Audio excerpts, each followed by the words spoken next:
que no sé si se corrigió el error en esta, pero me parece que no. Habrá que volver para atrás. Bueno, ya. Eso ya. No, la tuya es esta, Vale, es ¿no? igual, déjalo ya. Bueno, cuando quieras. ¿Empezamos ya? Vale. Lo único que me vas diciendo lo de la hora, eso sí, porque cuando me queden 10 minutos. Sí, espera. O bueno, tengo el teléfono aquí, ¿lo voy mirando yo? Ya lo miro yo. Yo te voy diciendo. Vamos bien de hora, ¿eh? Que tengo hasta menos cuarto, media hora. Tienes Media hora yo creo, ¿no? hasta menos cuarto. Vale. Tiene que venir el fiscal, que vendrá y media, ya me ha dicho. Vale. Vale. Kaixo berriz guztioi, hasiko gara berriz jardunaldiarekin. Orain hitz egingo dugu ebidentzia elektronikoei buruz, baina ikuspegi judizial batetatik, batez ere poliziaren aldetik, oso interesgarria iruditzen zaigulako ere irizpide hau edo ikuspegi hau edukitzea. Bueno, ahora vamos a retomar la jornada con el punto de vista policial o judicial, en el que vamos a tratar el tema de las evidencias electrónicas y que creo que realmente va a resultar de mucho interés. Hau gauzatzeko, izlari bezala daukagu Edurne Arze, anderea, teknologia berrietako sailburua, polizia zientifikoan. Edurne Arze es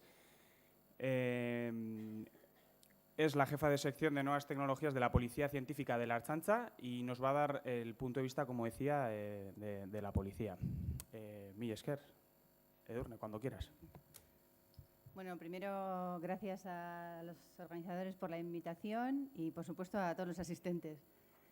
Y, bueno, mi presentación va a ser explicaros un poco lo que las funciones que realizamos en el Laboratorio de Nuevas Tecnologías de la Policía Científica, porque nosotros lo que hacemos básicamente es trabajar con evidencias electrónicas. Básicamente eso, todos los días, y es nuestro trabajo hacer informes periciales sobre evidencias electrónicas. Vale, entonces, bueno, os voy a explicar un poco la estructura y las funciones de la sección y luego hablaremos un poco de la cadena de custodia, el tratamiento que damos a las evidencias y los procedimientos de análisis. Para situarnos, bueno, en la Ertzaintza hay dos patas principales, digamos una división de seguridad ciudadana y la división de investigación criminal. Dentro de esta división es donde nos englobamos, donde se engloba la Policía Científica, ahí veis la Jefatura de Policía Científica y aquí están todos los laboratorios forenses, pues documentoscopia grafística, antropología forense, química, genética, los que tratan todas las evidencias. Y el último es el nuestro, Nuevas Tecnologías, que está dividido en tres áreas. El área de imagen, el área de electrónica y audio y el área de tecnologías de la información. Voy a mencionar también que en otra de las patas de esa división está la Jefatura de Investigación Criminal, en la que está una sección que veis ahí, unas iniciales, SCDTI, que es la sección central de delitos en tecnologías de la información o nuevas tecnologías. No sé exactamente cómo se llaman, porque nosotros también estamos en fase de reestructuración y no sé si se han quedado con el mismo nombre, pero bueno, estos son los que se dedican puramente a la investigación. Ellos hacen investigación de delitos informáticos de cierta entidad y luego asesoran también a las unidades pequeñas, a las comisarías, para que puedan hacer sus investigaciones sin tener que recurrir a ellos, porque claro, tienen recursos limitados. Entonces, bueno, la misión del Laboratorio de Nuevas Tecnologías es pues eso, el tratamiento, el análisis y el estudio de los elementos relacionados con el delito, pero que están contenidos en soportes informáticos o electrónicos, es decir, el tratamiento de la evidencia digital o electrónica. Bueno, y esto lo hacemos siempre en el ámbito penal a solicitud bien de los propios juzgados o bien de las comisarías o de otras unidades centrales, pero a solicitud de investigaciones de la propia Ertzaintza. Después, bueno, como todos los peritos de parte, pues se elabora un informe pericial y que se entregará en el juzgado. Bueno, yo tampoco quiero hacer otra vez definiciones, pero bueno, por relacionarlo un poco con otro tipo de evidencias, porque claro, nosotros tenemos una visión global como policía científica y todas las evidencias son diferentes. Todas las evidencias tienen sus propias características. Pero las evidencias digitales son eso, la información que tiene valor para la investigación y que se encuentra dentro de un dispositivo digital o electrónico. Igual que en una colilla se puede encontrar ADN o en un pelo. La evidencia digital es esa información y está contenida en un dispositivo físico, igual que las evidencias no digitales. Digo esto por relacionarlo con lo siguiente, porque muchas veces, se ha comentado aquí también que se exige a estas evidencias digitales un plus de garantismo, que no se les exige a otro tipo de evidencias. Entonces, tiene unas características específicas, las evidencias digitales, pero también las evidencias biológicas tienen otras características específicas y las químicas tienen otras. O sea, cada evidencia tiene sus particularidades. ¿Cuáles son las de la evidencia digital? Pues tiene, creo que yo, más ventajas que inconvenientes. Y una de ellas es que puede ser duplicada, no todas, pero en el caso de ordenadores y memorias, etcétera, puede ser duplicada exactamente. Entonces, esto nos permite trabajar con una copia y dejar el original para que pueda ser sometido a contradicción, si se quiere hacer una contrapericia o lo que sea. Eso es una ventaja. No en todas las evidencias, no en todos los tipos de evidencia se puede hacer esto, ni siquiera en todas las evidencias digitales, como veremos luego.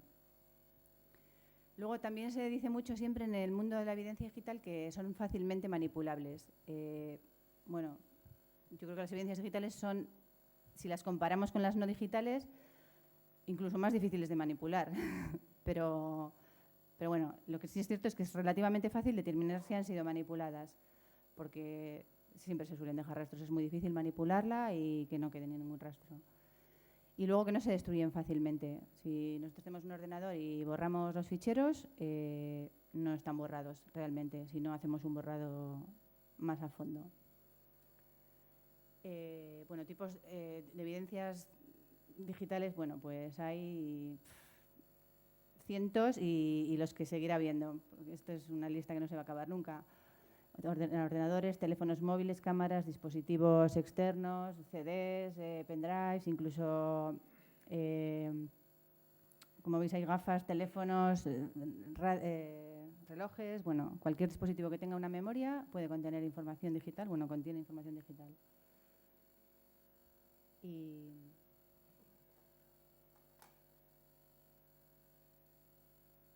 Luego también hay otro tipo de evidencias que no están contenidas en un dispositivo, como son los mensajes de correo electrónico que pueden estar en la nube o información de páginas web, que habría que cogerla en el momento, adquirirla y no es tan sencillo, o sea, ya se requiere otra forma de adquirirla. Os voy a comentar un poco las funciones que se hace en cada área del laboratorio. Tenemos el área de imagen. Aquí, claro, antes se trataban solamente evidencias analógicas, cuando eran las cintas de vídeo, VHS, etcétera, pero ahora ya eso no suele llegar casi nunca. Una de las funciones fundamentales es el procesamiento digital de imágenes para reconocimiento de personas, de vehículos. Generalmente, las imágenes que se captan que nos llegan de cámaras de bancos, de comercios, en las que se ha captado alguna información de interés, suelen ser de muy mala calidad, suelen estar muy comprimidas y desenfocadas, pixeladas.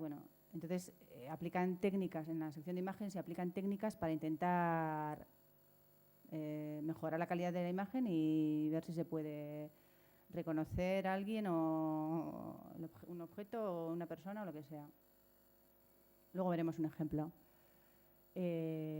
Otra de las funciones es el cambio de formato, porque hay muchos sistemas de grabación y cada uno, no hay nada estandarizado, cada uno tiene su propio formato. Hay veces que traen la información y en las comisarías o en los juzgados no las pueden ver. Entonces, en esta sección se pasa a un formato estándar para que pueda ser visualizado. Incluso, ahora ya no pasa tanto, pero antes había en juzgados, sobre todo, determinados sistemas de grabación que no habían previsto la necesidad de sacar esas imágenes en algún momento. Entonces teníamos que coger el disco duro y llevárnoslo para extraer las imágenes. Eso, cada vez pasa menos. También hacen recuperación de archivos gráficos, de imágenes, pues de cámaras fotográficas digitales, de las memorias de las cámaras. Se extrae la información, si hay ficheros borrados, se recuperan. Análisis de metadatos EXIF, que son los datos que graba las cámaras digitales. Suelen grabar unos datos en la cabecera de los ficheros de cada imagen, y esos pueden ser muy útiles porque depende del tipo de cámara, el modelo de la cámara, pues graba la fecha y hora en la que se ha realizado la imagen, o incluso las coordenadas GPS. Luego también realizan análisis comparativos entre imágenes. Pues, por ejemplo, me acuerdo ahora de un caso que había captado unas imágenes de un sospechoso, pero no se veía la cara, pero sí se veía que llevaba una mochila y se tenía la mochila original. Entonces, pues por comparativa, tomando medidas, distancias y tal, pues llegó se llegó a saber que era la misma, que era esa mochila era la del sospechoso. Y bueno, otro tipo de análisis de multiplexado de cámaras, edición de vídeo, para reconstrucción de hechos, por ejemplo, se sabe que, ahora me acuerdo también de un asesinato que hubo en Bilbao, y fue por la noche. Entonces se sabía a qué hora había sido el asesinato y más o menos por las zonas que habían dado. Entonces, recogiendo las cámaras de una entidad bancaria, claro, eso es una labor, porque los investigadores tenían que recoger las cámaras de toda la zona o de varias zonas de Bilbao, ver todas las imágenes, y luego en la sección de imagen se juntaban las secuencias para hacer una reconstrucción de los hechos. Todo esto, ya veis, todo es tratamiento de todas las evidencias que llegan, están en formato digital. Aquí hay un ejemplo que me ha puesto el técnico de imagen, que me dice que no siempre, como veis, las imágenes oscuras, pues no se ve nada, no se aprecia ninguna cara, y me dice que no siempre es así, bueno, que casi nunca es así, que esto no es el CSI, y que las imágenes que nos llegan, pues generalmente dan lo que dan de sí, y no se puede uno inventar píxeles donde no hay. Una vez que se consigue obtener una imagen, por ejemplo, de un rostro, se pasa a otros lados. Si hay un sospechoso con el que cotejar, se pasaría a la sección de antropología forense, y ellos harían el cotejo fisionómico de la imagen obtenida con la imagen del sospechoso. En el caso de que no hubiese sospechoso, que solo tenemos una cara, un rostro, se pasa a otro laboratorio de policía científica, que es el de identificación de personas, donde harían un retrato de robot o bien lanzarlo contra la base de datos de sospechosos para ver si coinciden. No es fácil llegar a estos resultados, ¿eh? ¿Cómo cotejan estas imágenes? ¿Tienen algún tipo de programa informático? Para Sí, para comparar. Sí. Bueno, aparte, tienen un tipo, por ejemplo, para lanzarlo contra base de datos, pues yo no sé muy bien cómo funciona, pero supongo que por las medidas, distancias entre ojos, no sé exactamente, pero sí tienen un software.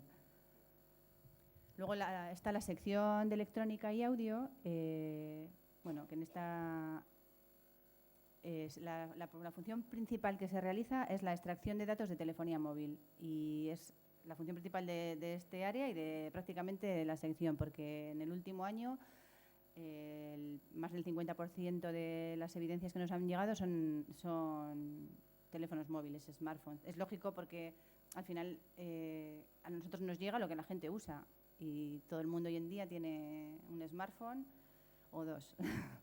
Entonces es el trabajo fundamental, y de aquí se extrae información. Se puede extraer bien de la memoria interna, bien de la tarjeta SIM, o bien de otras tarjetas de memoria. Casi todos vienen con ranuras, con micro SDs. Entonces se puede extraer mucha información de un teléfono móvil.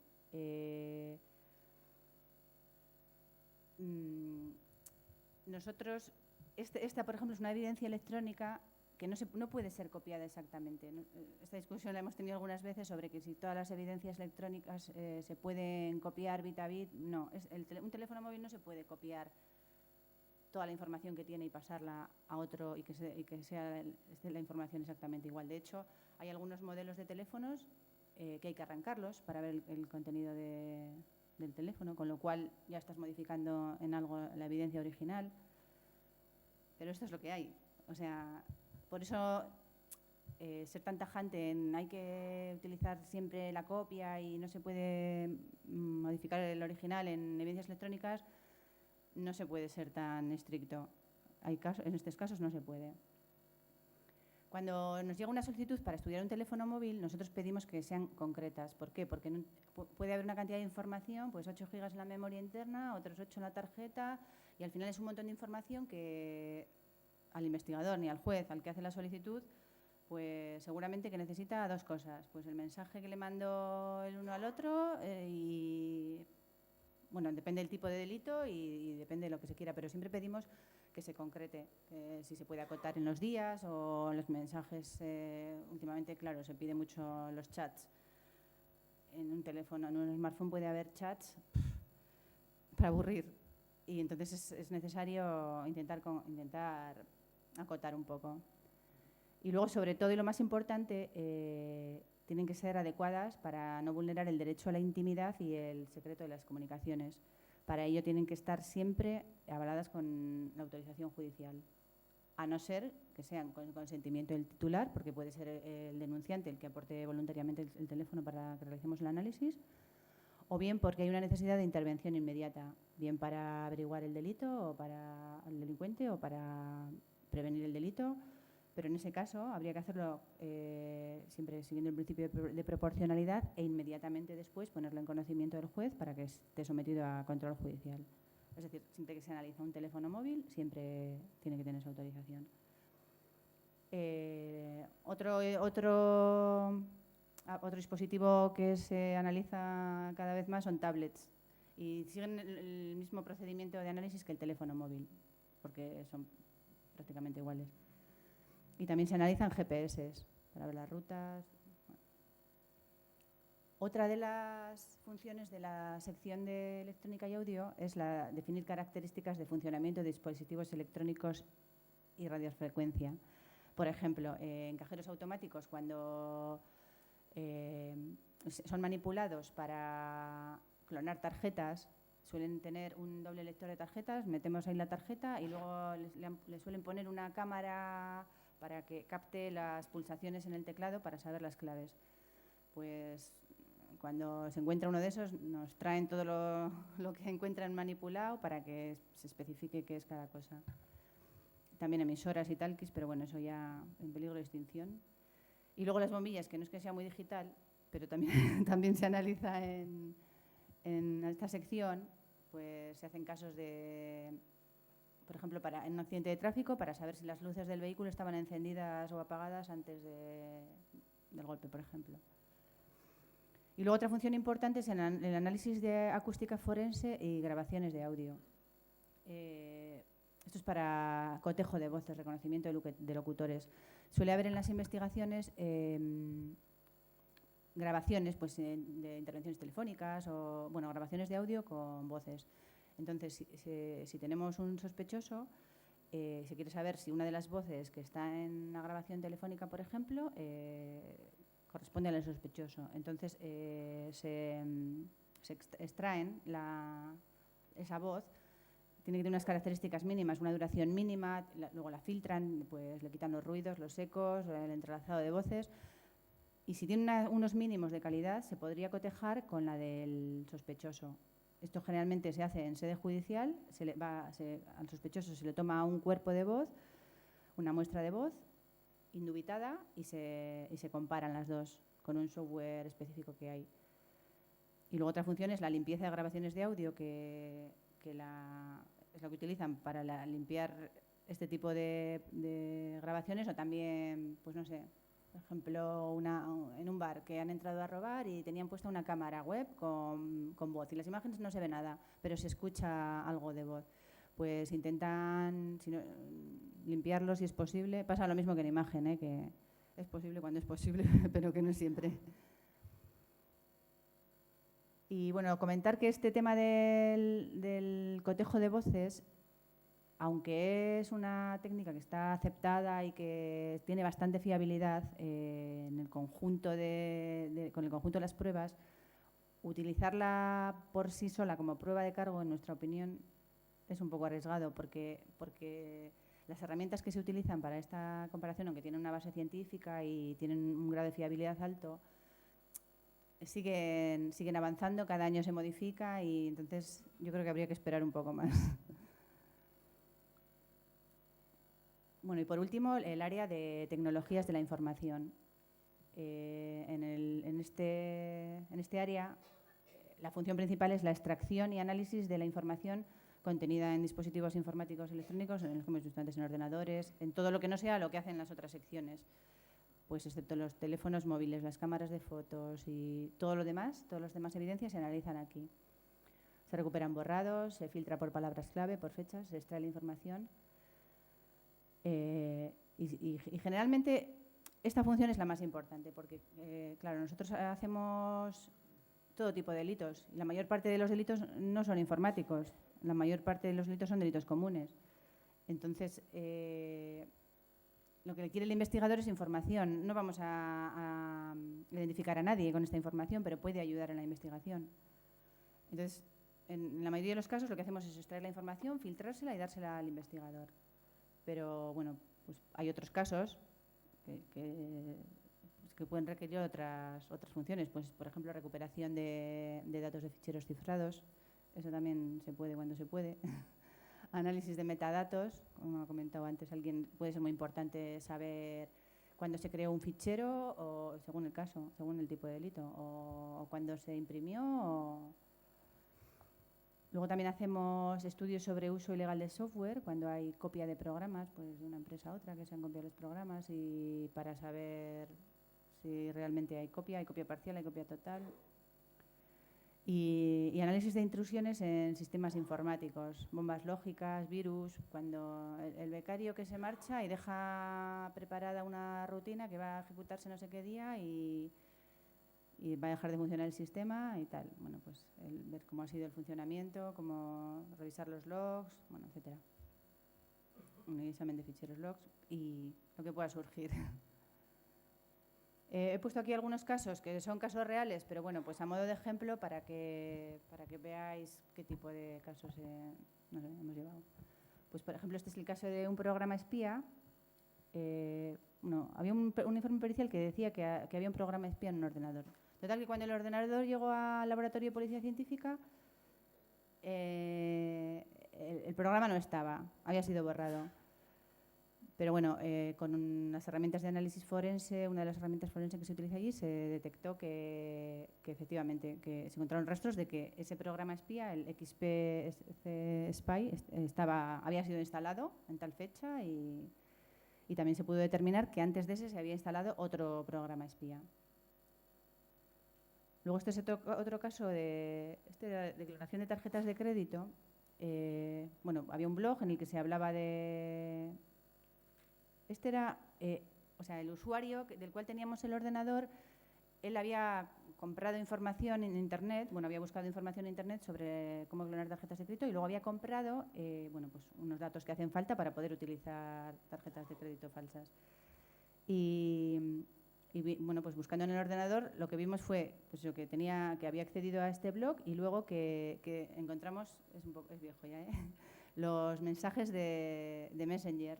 O sea, chats de Messenger en los cuales hablaba con otra persona que era el que le había vendido los tracks, bueno, las cosas que necesitaba para poder usar las tarjetas de crédito. Y bueno, luego encima tenía mucho morro porque ni siquiera le pagaba, le decía que no funcionaban y sí funcionaban. Pero bueno, por los chats pudimos determinar que había usado esa información para clonar tarjetas de crédito. Luego este es otro caso de un troyano bancario, que aquí, claro, se analiza el funcionamiento de... Esto creo que era un colegio, bueno, no sé, que le habían hecho una transferencia no consentida, o más de una, en su banco, y analizamos el ordenador y tenía un troyano. Claro, pues sí, descubrimos que el troyano lo que hacía era que cuando infectaba los ordenadores y cuando se conectaba a su página del banco, cogía las claves y con esas claves las utilizaba para hacer transferencias no consentidas. Claro, el servidor estaba en Rusia. Entonces, al que se le cogió, en este caso, fue al que fue a recoger el dinero, que era un intermediario que no tenía nada que ver con el de Rusia, pero bueno, hasta ahí podemos llegar. Bueno, y este es otro caso de pornografía infantil. En el ordenador no encontramos pornografía infantil, pero sí encontramos el fichero zooms.db, que es una base de datos de archivos, que es donde se guardan las vistas en miniatura, cuando hacemos ver vistas en miniatura, y tenía pues estas imágenes, ¿no? Imágenes de pornografía infantil. Y entonces, revisando el ordenador, vimos que en el fichero naum.met, que es el fichero donde se guarda un histórico de los archivos que han sido descargados a través del Emule, el programa de P2P, pues se comprobó que había descargado 57 archivos cuyo nombre contenía la palabra pedofilia y 115 que contenían la palabra PTHC, que es Pretend Hardcore, que es un acrónimo que se usa mucho en los nombres de los ficheros que contienen pornografía infantil. Total, que aunque no vimos la pornografía físicamente, pues además fue sentenciado por tenencia y por compartición. Y bueno, esta es un poco la presentación de la sección. Y ahora voy a hacer un breve resumen. ¿No? ¿Breve? No, bueno. Bien. Vale, sí. De cómo tratamos nosotros o sea, cómo tratamos las evidencias y cómo hacemos la cadena de custodia. Bueno, nosotros creemos, como laboratorio, claro, tenemos unos procedimientos de trabajo como laboratorio no solo nuestro, sino como policía científica, unos procedimientos que están homologados, estandarizados y reconocidos por asociaciones internacionales. Estamos en una asociación internacional de laboratorios europeos, forenses, y más o menos se siguen unas pautas comunes. Entonces, creemos que la evidencia digital debe ser procesada conforme a los mismos criterios que se usan en criminalística para el resto de las evidencias. Entonces, a nosotros generalmente las evidencias nos llegan al laboratorio, pero claro, alguien las ha recogido antes. Y si se recogen en una entrada y registro, pues hay una autorización judicial, está el secretario judicial que levanta un acta de todo lo que se hace, de todo lo que se recoge, de todas las actuaciones que se llevan a cabo, y ahí empieza la cadena de custodia. La cadena de custodia es a lo largo de todo el proceso de la vida de la evidencia, va acompañada de su cadena de custodia. En todo momento es un registro cronológico en el cual se especifica quién es la persona responsable, quién tiene en ese momento en su poder la cadena de custodia, o sea, la evidencia. Y ahora antes se hacía con una hoja, antes iba la evidencia con una hojita, que iba firmando todo el mundo. Ahora se hace, desde que entra en el laboratorio de policía científica hasta que sale, es automático, pero bueno, o sea, pero al final es lo mismo. Y entonces se tratan como el resto de evidencias, con sus particularidades, pero exactamente igual. Entonces, bueno, pues cuando llegan al lugar de los hechos, a la entrada de registro, a la inspección ocular, lo primero que hay que hacer es recoger las evidencias. Primero, identificar cuáles son las importantes, porque tampoco se puede llegar a un sitio y recoger todo lo que haya. Igual que no se recoge todas las evidencias de otro tipo. Hay que recogerlas según el tipo de delito que sea, pues se interesarán unas u otras o todas. Hay que identificar cuáles son y preservarlas, pues que no acceda nadie a ellas, que nadie que no sea experto o que no tenga por qué acceder, pues acceda. Teniendo siempre en cuenta que estará el secretario judicial delante para controlar estas cosas y hacerlo constar. Y se documenta, se graba en vídeo, se fotografía, exactamente igual que con las demás evidencias. Luego habrá que recolectarlas. Claro, aquí sí que cada evidencia se recolecta de una manera diferente. En el tema de las evidencias electrónicas, pues habrá que ver si son ordenadores, si están apagados, si están encendidos. Nosotros hemos elaborado una pequeña guía para el primer agente que actúa, que generalmente no es experto informático. Si pasan unas determinadas cosas, pues hay que actuar así, así. Si no, pues de esta otra manera. Y si hay dudas, pues llamar a los expertos informáticos. Claro, porque hay momentos, imaginaos que llega a un sitio y hay un ordenador encendido y está haciendo un proceso, pues está haciendo algo, pero no sé lo que es. Pues igual está borrando todos los ficheros, pues igual es que hay que tirar del cable y apagarlo ya. O igual tiene en la pantalla un mensaje que me interesa y que si apagamos lo vamos a perder. Pues igual hay que fotografiarlo o guardarlo. Por eso, siempre teniendo en cuenta que eso va a quedar reflejado en el acta del secretario judicial y no tiene por qué haber ningún problema con eso. Una vez que se ha recogido todo, se embalan, pues en cajas de cartón, en bolsas. En la Ertzaintza hay bolsas normalizadas para recoger las evidencias, bolsas de plástico en las que se anota quién lo recoge, bueno, la fecha, la hora, bueno, una serie de datos. Pasa que para ordenadores generalmente pues no suele haber bolsas tan grandes. Bueno, pues nosotros siempre decimos o meter en cajas de cartón o en bolsas, aunque no sean normalizadas, y luego se les pondrá el precinto, eso queda firmado, queda sellado y no hay ningún problema, ya está para enviar. Y tener el cuidado, pues, con el transporte, bueno, pues que no se le den golpes, que no esté sometida a excesivas temperaturas, a campos electromagnéticos, bueno, unas cosas de sentido común, tampoco menos cuidado que con otras evidencias con las que hay que llevar en neveras, o sea, tampoco. Y esto ya lo llevarían al laboratorio y ya allí lo analizaríamos nosotros. Lo importante, lo más importante de todo esto es la cadena custodia y el precinto. Son muy importantes. Y luego lo mismo que en los teléfonos móviles, cuando llega la solicitud, pues es importante que nos indiquen qué tipo de delito. Bueno, tampoco necesitamos conocer los detalles del caso, porque en realidad el perito necesita saber lo que tiene que buscar y tampoco mucho más. Depende. En algunos casos sí, en casos de delitos informáticos ya igual habría que saber algún detalle más. Pero en los casos normales, de la mayoría de los casos, claro, estamos en la era del Big Data, que cualquier disco duro tiene 1 tera. Si hay investigaciones que si nos dicen, no, pues queremos toda la información. Pues vale, pues si la quieres te la damos, pero tampoco le sirve de mucho al investigador. A él también le viene mucho mejor que se la demos filtrada. Bueno, y por último, el procedimiento de análisis. Cuando llegan las evidencias al laboratorio, se adquieren o se extrae la información según que está contenida en los dispositivos físicos. Si es posible, siempre que sea posible, nosotros vamos a hacer una copia forense bit a bit para dejar intacto el original, pues eso, para que pueda ser sometido a contrapericia. Si no es posible, se hará una adquisición, bueno, pues con las herramientas forenses que utilizamos, intentando que se modifique lo menos posible la evidencia original, pero bueno, en el caso de teléfonos móviles, pues si hay que encenderlo, se va a modificar algún fichero.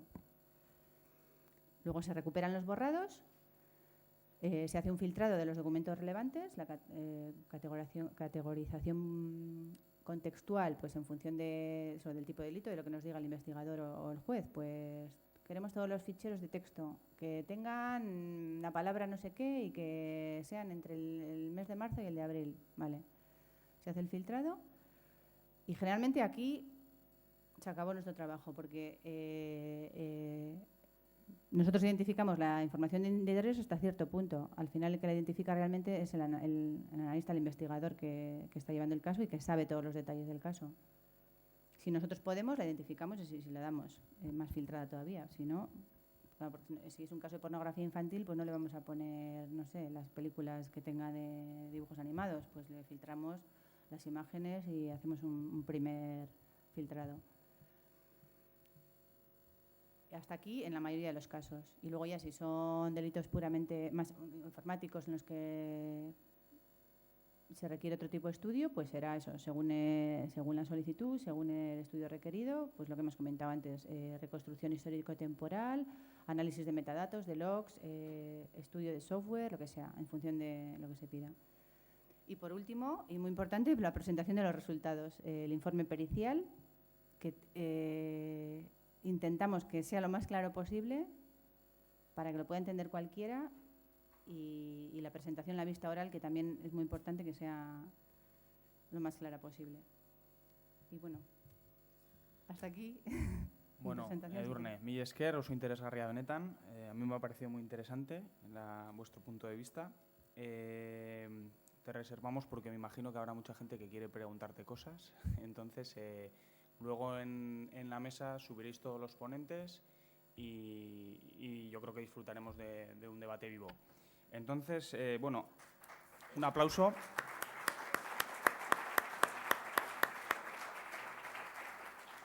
Mila esker.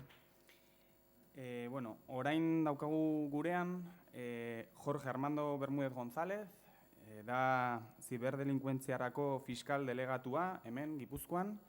Es el próximo ponente Jorge Armando Bermúdez González, fiscal delegado para la delincuencia informática de la Fiscalía Provincial de Guipúzcoa. y analizará las cuestiones relativas desde un plano jurídico y judicial con la ponencia de la Ley de Enjuiciamiento Criminal en la Investigación del Cibercrimen.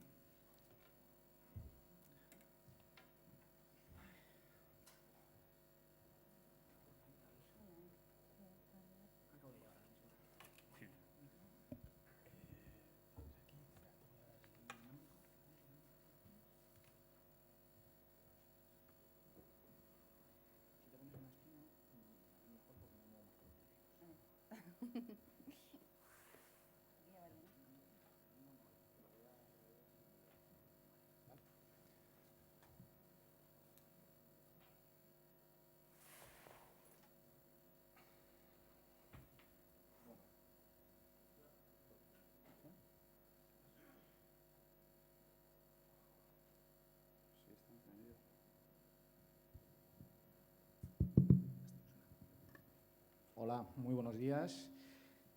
Tengo que hacerles 3 agradecimientos y una disculpa. El primero de los agradecimientos es para la Asociación Privatúa por haber contado conmigo para esta pequeña charla. El segundo agradecimiento es a la institución Centro Cultural Coldo Michelena por prestarnos sus instalaciones para poder desarrollarla. Y, evidentemente, el tercero a todos ustedes por haberse tomado un momento de sus ajetreadas agendas para estar aquí y escuchar lo que tenga yo que decirles.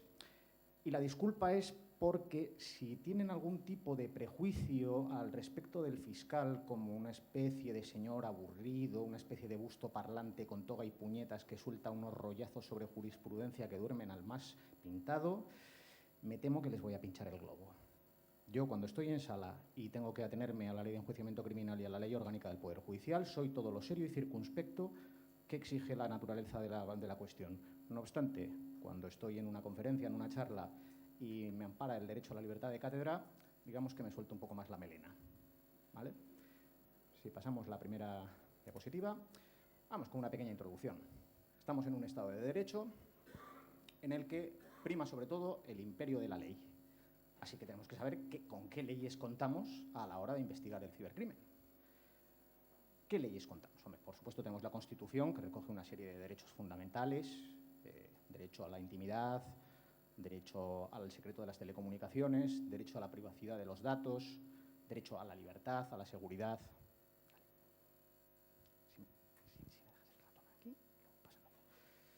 Y en aplicación de la Constitución, una de las primeras leyes que tenemos es la Ley Orgánica del Poder Judicial, de 1985, recientemente reformada, pero que tiene solo unas pequeñas cuestiones que quisiera reseñarles al respecto. Me parece que nos hemos pasado. Eso es. Estábamos con la Ley Orgánica del Poder Judicial, no adelantemos acontecimientos. La Ley Orgánica del Poder Judicial establece una estructura judicial en nuestro Estado dividido en partidos judiciales que se basan en las comarcas, o sea, una distribución decimonónica o anterior. Y Internet, los medios de telecomunicación actuales, en lo que se basan es en la ubicuidad, en la universalidad, en la ausencia de fronteras, en la transnacionalidad. O sea, son tan compatibles como el agua y el aceite. Bien, segundo problema que tiene la Ley Orgánica del Poder Judicial, que establece la figura del juez instructor, un anacronismo que en los países de nuestro entorno resulta incomprensible, pero que por motivaciones, llamémosle políticas, llamémosle de oportunidad, aquí no se ha tenido a bien reformar. El juez instructor dirige la investigación. Bien. El problema es que el juez instructor, en base a los principios de predeterminación legal del juez, el llamado principio del juez natural, tiene que aceptar lo que le caiga. Y le puede caer de todo. Hoy tiene una alcoholemia, mañana tiene unos malos tratos, pasado mañana tiene una estafa de 5 millones de euros y al día siguiente tiene una intrusión en un sistema informático desde un servidor proxy situado en el extranjero. El juez de instrucción, por su propia naturaleza, no puede especializarse. Lo lógico, lo racional, sería que la investigación la dirigieran especialistas. El juez no puede especializarse, el fiscal sí. Por eso, el borrador de anteproyecto de Código Procesal Penal supone la atribución de las facultades de dirección de la instrucción al Ministerio Fiscal, lo cual causa tremendo terror en ciertos sectores de la prensa y de la opinión pública porque parece que, como somos esclavos del gobierno de turno, vamos a hacer lo que nos digan y, bueno, razones que no termino de comprender. Sería lo lógico que lleváramos la instrucción. En cualquier caso, Y habida cuenta de la naturaleza de los delitos de los que estamos hablando, de delitos telemáticos, de delitos informáticos, delitos relacionados con las tecnologías de la información y la comunicación, esto de llamar nuevas tecnologías al correo electrónico, mensaje de correo electrónico enviado por primera vez con la arroba 1971, yo no había nacido, no sé, a mí me resulta un poco chirriante esto de llamarlo nuevo. Tecnologías de la información y de la comunicación. Bien. Ya tenemos un órgano central de jurisdicción nacional, la Audiencia Nacional. El problema es que este órgano está especializado en cuestiones por materias. Terrorismo, delitos económicos que puedan afectar a la integridad del territorio, falsificación de moneda, delitos contra la corona, contra la forma de gobierno. No contempla los delitos informáticos. Por lo tanto, nuestro sistema judicial está completamente cojo en lo que respecta a una persecución a nivel estatal y de coordinación a nivel estatal de la delincuencia informática. Sin embargo, en Fiscalía ya estamos preparados. Ya hay una Fiscalía de Sala en el Tribunal Supremo que coordina estas cuestiones. Existe una red de especialistas que tienen una comunicación fluida entre ellos y con las fuerzas de seguridad, con Ertzaintza, con Guardia Civil, con Policía Nacional, con Mossos de Escuadra, con cuerpos de policía locales, con quien haga falta. Nos movemos para hablar con quien haga falta, porque hace falta combatir las redes con redes. Los delincuentes informáticos forman redes, nosotros tenemos que formar redes. La Ley de Enjuiciamiento Criminal. Les pongo esta bonita estampa porque es el momento fundacional del benemérito Cuerpo de la Guardia Civil, 1800 y pico.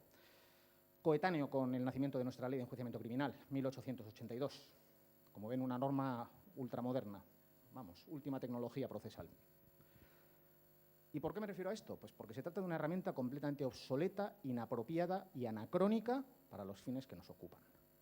Esta ley, a los efectos de la persecución de la criminalidad relacionada con la alta tecnología, no sirve. No sirve. Tenemos muchísimos problemas procesales desde el momento en el que se cruza el umbral que ha señalado mi antecesora como ponente. El momento de presentación de los resultados marca el umbral en el que la policía ha terminado más o menos su trabajo y comienza el nuestro. Y créanme, la perspectiva cambia radicalmente del entorno de alta tecnología en el que se mueven las unidades especializadas, que conozco, que he visitado personalmente, a los medios con los que se mueve la justicia. Que sí, tenemos ordenadores en los juzgados, efectivamente, pero son poco más o menos máquinas de escribir con esteroides. Y sirven para consultar bases de datos internas sobre imputados, denunciantes y demás. Poco más.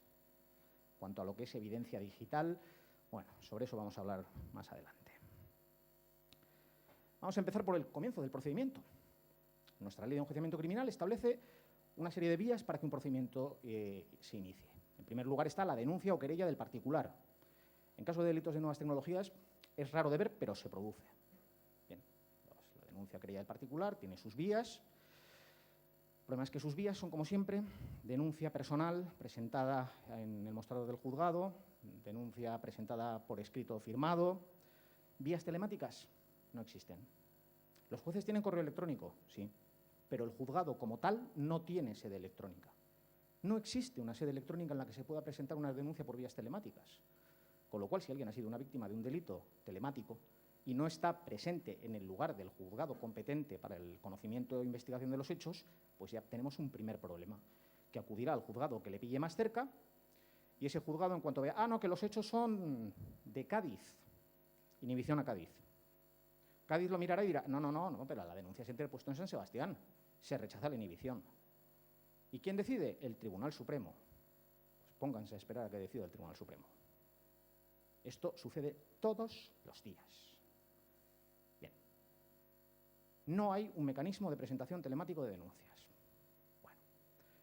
Tenemos, por otro lado, el atestado policial. El atestado policial está regulado en la Ley de Enjuiciamiento Criminal, artículos 282 y siguientes. Tiene cosas muy curiosas. Por ejemplo, en el artículo 292 dice que deberá ser presentado en papel sellado y timbrado. Muy moderno todo.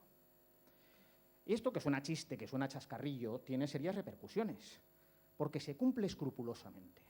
Es decir, la Ertzaintza tiene su sistema informático, la justicia en el País Vasco tiene su sistema informático, y son radicalmente incompatibles entre sí. Yo creo que es una de las últimas expresiones puras del principio de separación de poderes. Es que es absurdo. O sea, el sistema informático de la Ertzaintza no permite exportar un atestado a un formato PDF, no estoy pidiendo más, que pueda ser importado por los sistemas de la Administración de Justicia para tener el documento de forma electrónica incorporado al procedimiento. Así que tenemos un fastuoso sistema de gestión procesal que sistemáticamente deja fuera la parte principal de cualquier procedimiento, el atestado policial. El atestado policial está en papel. Se puede escanear, claro, como ha sucedido en causas de repercusión nacional, como por ejemplo el famoso caso Gürtel, en el que cuando se levantó el secreto de sumario y se dio traslado a la prensa de por dónde iban las investigaciones, hubo que crear gigantescos archivos, uno por cada tomo, porque los archivos eran fotográficos. Eran un escaneado fotográfico del papel de la Administración de Justicia. Los servidores estaban absolutamente colapsados por el volumen de información y por la cantidad de descargas solicitadas. O sea, la Administración de Justicia se hizo un ataque de denegación de servicio a sí misma con la publicación de este expediente. Evidentemente, todos los atestados que entran no pueden ser escaneados e incorporados de forma de archivo gráfico a los servidores de la Administración porque reventarían. Bien, yo lo que pido tampoco es tan estrafalario, porque el problema es cuando se incorpora prueba digital, porque la prueba digital se incorpora con el atestado. ¿Y cómo viene? Pues en soporte CD, ocasionalmente en pendrive, o sea, elementos todos ellos seguros y que permiten una custodia de la evidencia digital sólida. Sí, sí, sí.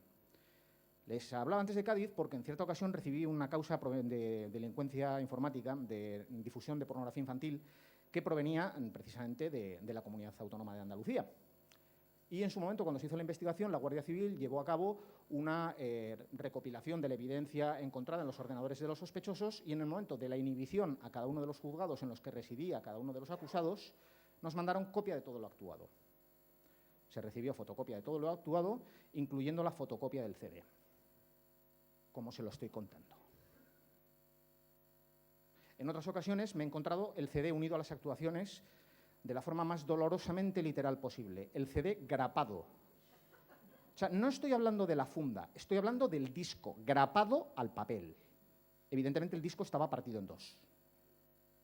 En otras ocasiones me he llegado a encontrar el disco duro dentro de un sobre en las actuaciones.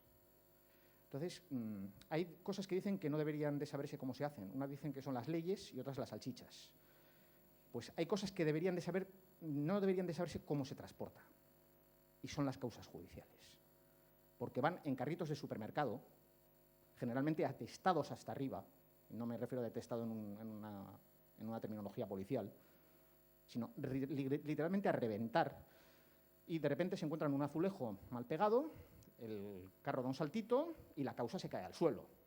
Vale, con un disco duro tradicional esto es catastrófico. Catastrófico. O sea, la pérdida de información puede ser total.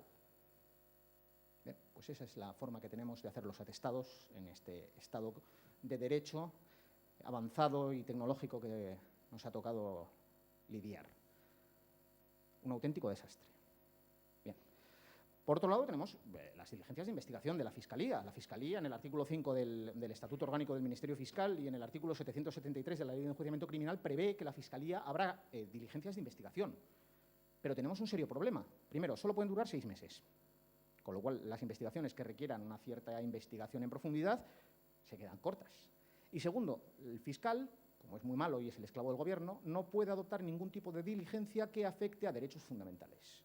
Con lo cual, en cuanto hay una dirección IP, en cuanto hay un número de teléfono, en cuanto hay algo que hay que intervenir, hay que acudir a la autoridad judicial, con lo cual se terminó el papel del fiscal. Y esto ha sucedido en causas como, por ejemplo, la que yo abrí en esta misma Fiscalía acerca de los datos que recopilaba el coche de Google Street View cuando hacía su labor de cartografía digital y de fotografiado digital. Yo inicié unas actuaciones, empecé a pedir pruebas periciales, empecé a pedir que se investigara el famoso Google Car. Hemos sido el único Estado que ha tenido acceso directo al coche de Google, que ha encontrado sus sistemas informáticos dentro, que ha podido examinar su GPS, su disco duro. Problema, las diligencias de Fiscalía caducan desde el momento en el que hay una causa judicial que coincide con ellas. Un ciudadano particular presentó una denuncia en un juzgado de Madrid. Desde el momento en el que tuve conocimiento de esa denuncia, se acabó mi competencia sobre estas diligencias. Por cierto, yo ya estaba a punto de archivarlas porque entendía que no había delito. Año 2010. Año 2014. La causa sigue atascada en el juzgado de instrucción, recurso tras recurso, porque el ciudadano particular que no aparece en la base de datos de Google de ninguna de las maneras pretende ser reconocido como acusación particular para no tener que pagar costas y no tener que pagar fianza. Y los tribunales le han dicho que no, que usted es acusación popular y tiene que prestar una fianza. Imagínense la fianza que le puede pedir Google. Bien. Les decía que las diligencias del Ministerio Fiscal tienen serios inconvenientes a la hora de ser operativas. Y luego, por último, tenemos la iniciación del procedimiento de oficio por parte del juez de instrucción. Bien, esto es como un trébol de 4 hojas. Dicen que existe, yo en materia de delincuencia informática jamás lo he visto. Jamás, nunca he visto un juzgado que de oficio inicie una investigación de motu propio por un delito informático. Eso sí, archivos he visto a patadas. No archivos informáticos, digo sobreseimientos.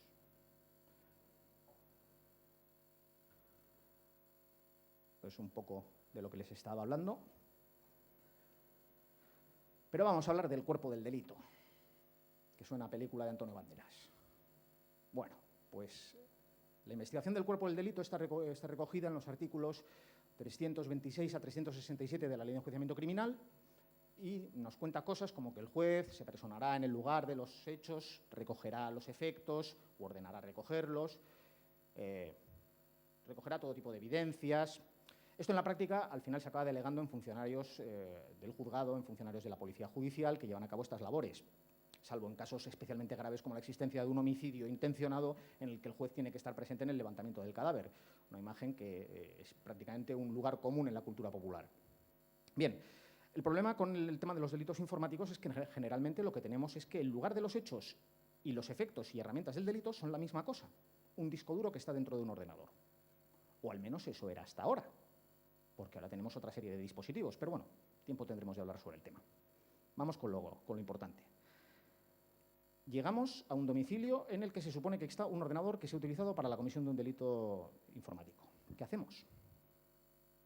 Incautar el disco duro. Bien.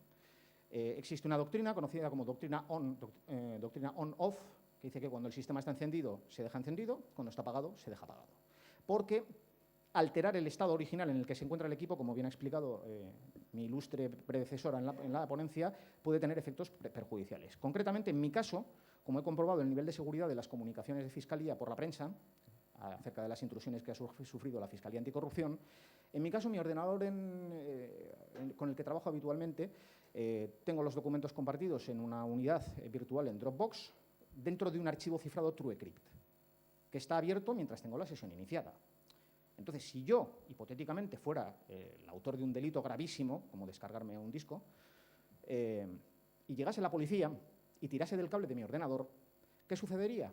Pues que automáticamente la unidad virtual TrueCrypt se cerraría, se perdería la conexión con el disco duro virtual de Dropbox y luego vete a romper el cifrado de la unidad TrueCrypt. Igual nos volvemos a ver en el año 3014 y lo han conseguido, porque utilizo 2 algoritmos de cifrado distintos de 256 bits. O sea, tienen un poquito de trabajo. Y esto lo hacen muchos delincuentes, especialmente expertos en estas materias. Por ejemplo, algunos de los que han sido relacionados con ataques informáticos bajo la marca, bajo el eslogan, bajo el emblema del grupo Anonymous, que no es un grupo como tal, porque no está organizado ni tiene jerarquías de ningún tipo. Digamos que es una marca.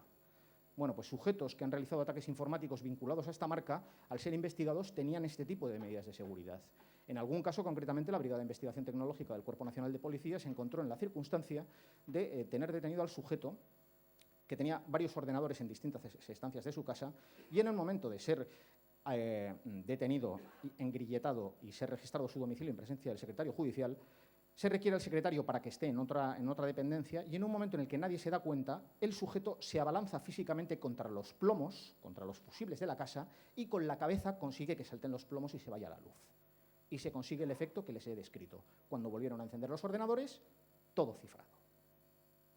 Bueno, esto cuando tenemos los discos duros físicamente, pero vivimos en la era del cloud computing, la computación en la nube, Dropbox, iCloud, SuperDrive o Microsoft Drive o como narices le hayan decidido llamar ahora, porque cambian más de nombre que Prince, el artista antes conocido como Prince. Bien, pues Google Drive, por ejemplo, no almacena copia local. O sea que ya podemos darnos con la cabeza contra una pared que jamás vamos a poder incautar un disco duro con datos guardados en Google Drive. A no ser, claro, que nos vayamos a un servidor en Finlandia y nos llevemos un servidor de Google Drive enterito, el tráiler completo. Imagínense que aquí, por ejemplo, en Hispavista, una empresa notoriamente conocida por dedicarse al alojamiento de páginas web, hay una página web que está cometiendo un delito, pongamos difusión de pornografía infantil, y llegamos y decimos que les vamos a incautar el servidor. Pondrían el grito en el cielo, dicen, nos están hundiendo el negocio. Y esto no es una cosa que se me haya ocurrido a mí porque le dé muchas vueltas a la cabeza, esto ha sucedido. En el caso Besatec, en los años 90, en Barcelona, unos sujetos albergaban 2 tipos de archivos, pornografía de adultos completamente impune, y por otro lado, cracks para reventar programas de comerciales, AutoCAD, juegos, etc. Llegó la policía y se incautó el servidor completo, con todo el contenido que no tenía relación con la causa. Imagínense el agujero que le hicieron a las nacientes empresas que estaban implicadas con ese servidor. O sea, que no es una cosa que me esté inventando. Entonces, con el cloud computing tenemos un serio problema. Necesitamos una técnica que esté a la altura de los tiempos. Necesitamos remote forensics, la posibilidad de realizar análisis forenses o recopilación de pruebas a distancia. ¿Qué es lo que hacemos ahora? Pues el agente de policía judicial, de una unidad especializada, de una unidad de campo, por así decirlo, de investigación operativa, sentado delante del terminal, descargándose lo que ve en la página web y documentando el proceso. ¿Y luego cómo se incorpora eso a la causa? Como prueba documental, en soporte papel, como mucho en algún DVD, y llamando a la gente como testigo para que se ratifique sobre lo que ha hecho. Pero la evidencia digital en su estado más puro no se incorpora a la causa. Irá impresa en papel o transcrita a un soporte DVD. Hablamos de investigación y derechos fundamentales, lo que antes les estaba diciendo. Los que recogía la Constitución, lo primero que he mencionado al comenzar mi exposición. Bien, inviolabilidad del domicilio. Como ya les he dicho, muchos de los delitos que se cometen a través de un domicilio particular. Es decir, para acceder al instrumento del delito hay que allanar un domicilio particular. Por lo tanto, hay que pedir una orden de entrada y registro. Hay que valorar la proporcionalidad y la necesidad de esta figura. Y es muy necesaria porque por una sentencia de 4 de diciembre de 2012 de la Sala Segunda del Tribunal Supremo, ponente Luciano Varela, se dice que la dirección IP no es prueba suficiente para por sí sola revocar la presunción de inocencia del acusado. Es decir, solo con que la IP desde la que se cometió el delito apunte a un domicilio no basta.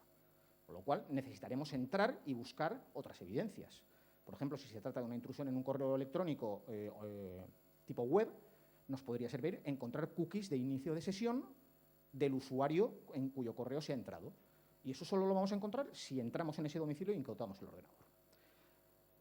Secreto de las comunicaciones. Esto es la madre del cordero, porque, como les he dicho, estamos hablando de 1882, más o menos coetánea a nuestra ley de enjuiciamiento criminal con la invención del teléfono. Ya saben, Graham Bell llamando a su segundo de a bordo diciéndole, oye, que me he quemado, ven a ayudarme. Bueno, pues el legislador español, con su celeridad habitual, en aproximadamente un siglo había resuelto el problema. En 1988 se introduce la reforma de la Ley de Enjuiciamiento Criminal que regula las intervenciones telefónicas. Y emplearon para ello la friolera de 2 artículos y medio, 579, 586 y 587, que regulan la intervención de la correspondencia, y en medio artículo, en el 586, hablan de las intervenciones telefónicas, que se harán cuando sea necesario para obtener información. Punto, pelota, no hay más.